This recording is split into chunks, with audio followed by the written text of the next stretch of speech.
결혼을 하기 위해서 연애를 포기해야 되고 20대, 30대에 괜찮다고 했잖아요. 예. 근데 저희 50대들도 약간 지금 사실은 소외를 많이 받고 있어요. 정확한 해법을 알고 있다고 한다면은 제가 아마 바로 대통령 나가 될 겁니다. 50대 이상의 이제 중장년층이 이제 우리 당을 지켜주시는 든든한 법제목이기 때문에요.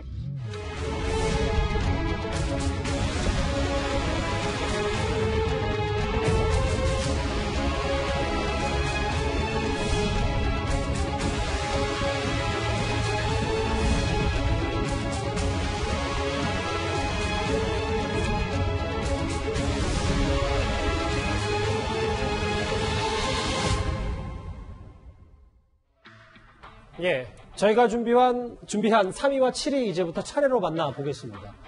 취임 직후에 두 차례나 호남을 찾았던, 그래서 중도층을 공략에 나섰던 국민의힘 이준석 대표가 이번 주말, 지난 주말에는 보수 1번지라 불리는 강남역으로 향했습니다. 2030 청년들의 이슈부터 전통 지지층이 갖고 있는 우려의 목소리까지 직접 소통에 한번 나서보는 건데요. 그 현장 저희가 영상으로 준비했습니다.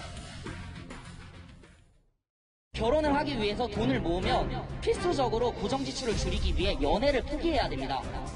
또 차도 포기해야 됩니다. 또 저의 취미생활도 포기해야 됩니다. 정확한 해법을 알고 있다고 한다면은 제가 아마 바로 대통령 나가 될 겁니다. 자산을 만들 수 있는 방법에 대해 가지고는 대선 전에 해법을 내놔가지고 공유할 수 있도록 하겠습니다.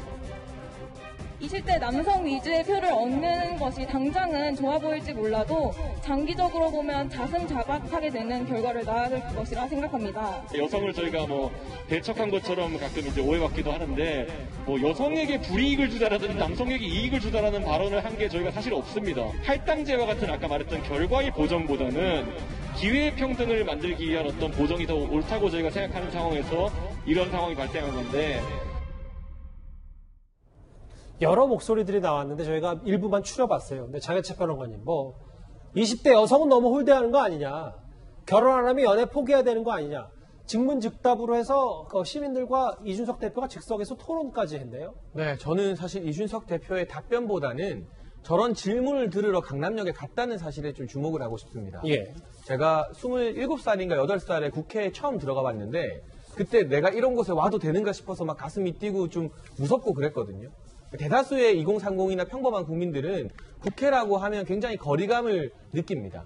뭔가 일반 사람이 아닌 것처럼 느끼는 게 대다수입니다. 그런데 이렇게 당대표가 직접 시민들 다니는 공간에 와서 시민들이 무슨 이야기를 할지 사전에 조율이 전혀 안 되어 있는데 이런 질문을 듣고 나름대로 대답을 하는 그런 소통의 과정을 가지는 것 자체가 우리의 국회, 우리의 정당사에서는 보기 드문 광경이었죠. 이런 어떤 형식적 파격을 하라고 많은 국민의힘 당원이나 지지자들이 이준석 대표를 뽑아주는 것이기 때문에, 그리고 지금 영상에도 나오고 있습니다만 비단 2030 젊은 사람들만 질문한 게 아니라 50대 이상의 중장년층도 와서 질문을 한 것 같습니다. 여기에 대해서 우리 당의 이 주 지지층은 50대 이상이다, 이런 답변을 내놓기도 한 것으로 알려지고 있는데요. 이런 소통, 형식을 따지지 않고 절차에 구애받지 않는 소통에서부터 바로 대안을 찾는 것들이 시작되는 것이고, 이제 막 임기 초기이기 때문에 아직까지 이준석 대표에게 청년 문제나 국정 문제에 대해서 대안을 내놓으라고 하는 건 좀 이른 감이 있겠죠. 다만 문제를 인식해가는 과정에 있어서 이렇게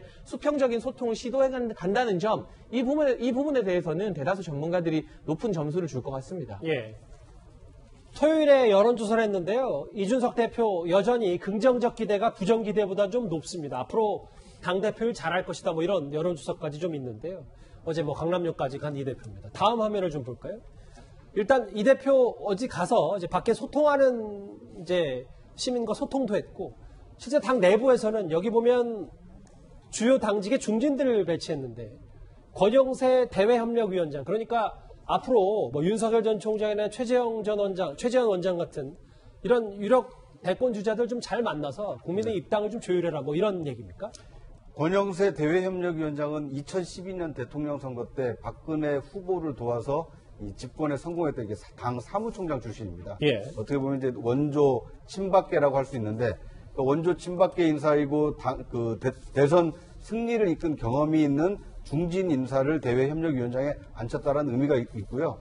또 인재영입위원장을 맡고 있는 정명국 위원의 경우에는 박근혜 대통령 탄핵 당시에 바른정당이 창당됐을 때 초대 당대표를 맡았습니다. 그러니까 새로운 보수의 기치를 내건 정당의 당대표를 맡은 사람이 인재 영입을 맡고, 그리고 이번 대선이 정권 교체를 할 절호의 기회이기 때문에 정권 교체를 할 수 있는 외부 인사들을 영입해오는 역할은 집권 경험이 있는 권영세 위원장에게 맡겼다. 뭐 이런 해석이 가능한, 어떻게 보면 이 야권 지지층, 국민의힘 지지층 입장에서 볼 때는 상당히 좀 안정감을 주는 인선이다, 이렇게 볼 수 있을 것 같습니다. 구자영 차장 개인적으로 보셨을 때도 권영세 위원장 인선은 꽤 잘했다고 보십니까? 그러니까 권영세 위원장만 했으면 조금 논란의 소지가 있었는데 예. 정병국 위원장까지 같이 함으로 인해서 이게 과거와 현재, 이 미래를 좀 조화를 이룬 나름 상당히 좀 잘된 포석 인사가 아닌가 하는 생각이 듭니다.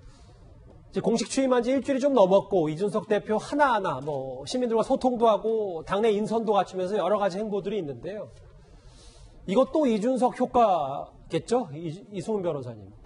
정당 지지도를 보니까 지난주 금요일에도 국민의힘이 국정농단 사태 이후 최고치를 찍었다, 이런 얘기 있었는데, 집권 여당과 제1야당의 이 지지율 격차가 10%포인트 넘게 차이 난단 말이죠. 이거 민주당 입장에서도 큰 위기감을 느끼겠는데요. 위기감을 느끼고 있고 또 느껴야죠. 이준석 대표가 기존 정치인들과 다른 행보로 중도 확장, 그리고 호남을 계속적으로 방문함으로써 어떤 서진 정책까지 여러 가지 정책들을 시행하고 있고, 여러 가지 그 토론 배틀이라는 게 혁신의 정책들을 계속 제시하고 있거든요. 물론 그렇다고 해서 아직 결과는 나온 것은 아니지만 그 혁신에 향한 어떤 젊은 정치인의 모습들은 굉장히 좋아 보이고요.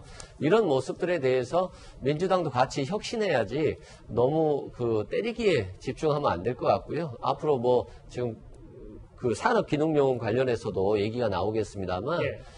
괜히 때리려다가 정교하게 때리지 못하면 헛다리만 짚다 보면 오히려 민주당에 대한 지지도는 더 떨어질 수 있기 때문에 저는 젊은 정치인 이준석 대표와 함께 같이 혁신 경쟁에 민주당이 나서야 된다, 이런 생각이 듭니다.